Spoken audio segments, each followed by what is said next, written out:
Hello दोस्तों, आज के इस वीडियो में हम लोग देखेंगे चक्रवृद्धि ब्याज किसे कहते हैं ना। इससे पहले वाले वीडियोस में हम लोग साधारण ब्याज किसे कहते हैं और उससे जुड़े हुए कुछ सवाल भी देख चुके हैं। आज हम लोग देखेंगे चक्रवृद्धि ब्याज किसे कहते हैं, जो कि हम लोग सबसे पहले आसान तरीके से समझेंगे कि आखिर चक्रवृद्धि ब्याज होता क्या है। जैसे कि साधारण ब्याज हमने देखा था कि अगर किसी निश्चित समय के बाद में वो राशि लौटानी हो तो उसके ऊपर कुछ एक्स्ट्रा अमाउंट दिया जाता है, यानी कि ज़्यादा पैसे दिए जाते हैं, उसको हम लोग साधारण ब्याज कहते हैं। लेकिन चक्रवृद्धि ब्याज में क्या होता है, तो इसको अगर हम लोग सिंपल भाषा में समझे तो ये होता है कि ब्याज जो होता है साधारण ब्याज, उसके ऊपर ब्याज के ऊपर ब्याज, यानी कि जो ब्याज बनता है उसके ऊपर भी ब्याज दिया जाता है, उसी को हम लोग चक्रवृद्धि ब्याज कह सकते हैं। अब ये कैसे होता है वो हम लोग एक एग्जाम्पल लेके समझते हैं। जैसे कि हमारे पास में कोई राशि है, यानी कि मूलधन कह सकते हैं हम लोग उसको। वो मूलधन है 1000 रुपये। ठीक है, मूलधन और दर और समय हम लोग साधारण ब्याज में देख चुके हैं, तो वैसे ही है। और फिर अपने पास में दर जो है वो है 10%, और फिर समय जो है वो है 2 वर्ष का। ठीक है, ये तीनों चीज़ें हैं। अब हम लोगों को पता करना है कि इसका चक्रवृद्धि ब्याज क्या होगा।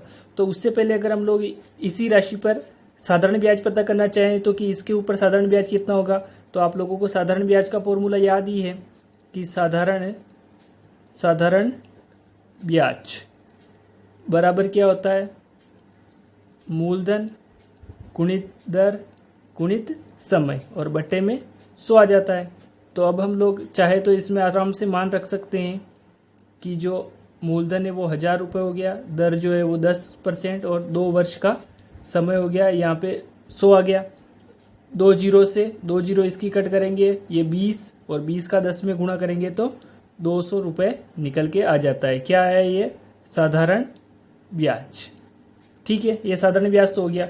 लेकिन अगर इसी राशि का हम लोग चक्रवृद्धि ब्याज देखना चाहे तो क्या वो इससे ज़्यादा होता है या इससे कम होता है, तो वो हम लोग अब आगे देखते हैं। ठीक है, यहाँ तक तो हम लोग साधारण ब्याज समझ चुके हैं। लेकिन अब साधारण ब्याज और चक्रवृद्धि ब्याज में भी क्या डिफरेंस होता है वो भी हम लोग इस वीडियो में आराम से देख लेंगे। अब हम लोग देखते हैं चक्रवृद्धि ब्याज।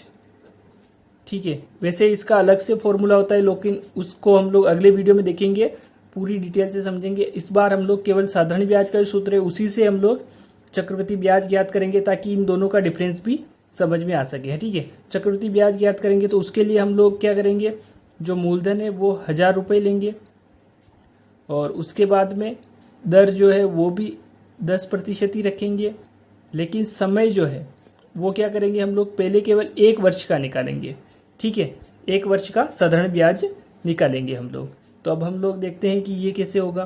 तो 1 वर्ष का साधारण ब्याज निकाल रहे हैं, तो 1 वर्ष का साधारण ब्याज निकालेंगे तो वो का वही फॉर्मूला साधारण ब्याज का, साधारण ब्याज बराबर मूलधन गुणित दर गुणित समय बटा 100।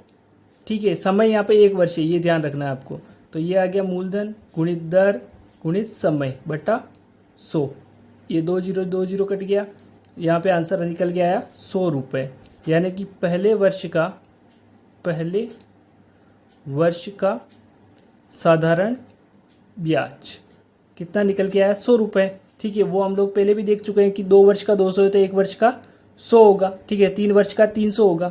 तो ऐसे पहले वर्ष का 100 निकल के आया। अब हम लोग देखेंगे कि दूसरे वर्ष का साधारण ब्याज निकालेंगे हम लोग, इन दोनों को जोड़ेंगे तो वो चक्रवृद्धि ब्याज बन जाएगा। तो दूसरे वर्ष का निकालेंगे, दूसरे वर्ष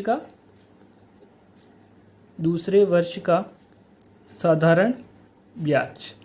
तो उसके लिए मूलधन जो हो जाएगा, मूलधन बराबर जो है तो 1000 रुपये प्लस उसके प्लस में हम लोग को क्या जोड़ना पड़ जाएगा,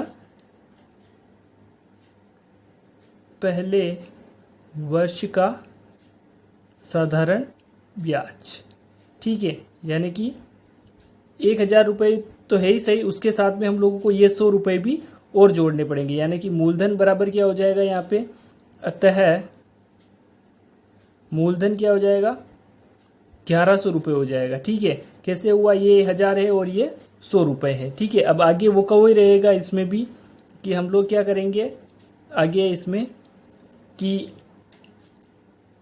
साधारण ये इसमें 1100 रुपये आ गया अपने पास मूलधन, तो उसके बाद में दर जो है वो 10% ही रहेगी और समय जो है वो 1 वर्ष का फिर से लेंगे हम लोग। ठीक है, तो अब समय 1 वर्ष का लिया है, तो अब हम लोग साधारण ब्याज का वही फॉर्मूला लगाएंगे। तो यहाँ पे हम लोग देख लेते हैं, साधारण ब्याज बराबर मूलधन गुणित दर गुणित समय बटा 100 आ जाएगा। तो यहाँ पे मूलधन 1100 रुपये, दर 10%, समय 1 वर्ष और बटा 100 हो गया। ठीक है, अब यहाँ पे 2 जीरो से 2 जीरो कट हो जाएगी, इससे होगा तो 110 रुपये निकल के आएगा, यानी कि ये है दूसरे वर्ष का साधारण ब्याज। ठीक है, अब हम लोगों से दोनों वर्ष का चक्रवृद्धि ब्याज पूछा था, तो उसके लिए हम लोग क्या करेंगे, पहले वर्ष का साधारण ब्याज प्लस दूसरे वर्ष का साधारण ब्याज, यानी कि 100 प्लस 110 बराबर 210 रुपये जो है वो चक्रवृद्धि ब्याज होगा। चक्रवृद्धि ब्याज होगा क्यों? क्योंकि यहाँ पे जो है तो ब्याज के ऊपर ब्याज लिया गया है। ठीक है, तो ये ब्याज के ऊपर ब्याज लिया गया है, इसलिए इसको हम लोग क्या कहेंगे, चक्रवृद्धि ब्याज कहेंगे। अगर ये सिंपल साधारण ब्याज होता तो जो हमने फर्स्ट में सोल्व किया था और जिसके आंसर हमारे 200 निकल के आए थे वो था, लेकिन यहाँ पे ये घूम के चक्रवृद्धि ब्याज बन गया, इसलिए यहाँ पे जो है तो 10 रुपये जो है वो ज़्यादा आया है ना। तो चक्रवृद्धि ब्याज जो है अगर 1 वर्ष का है तो साधारण ब्याज चक्रवृद्धि ब्याज समान ही होते हैं, लेकिन अगर 1 वर्ष से ज़्यादा है तो चक्रवृद्धि ब्याज जो है वो हमेशा दोनों में से ज़्यादा होता है। आज के वीडियो में इतना ही, मिलते हैं अगले वीडियो में। Thank you.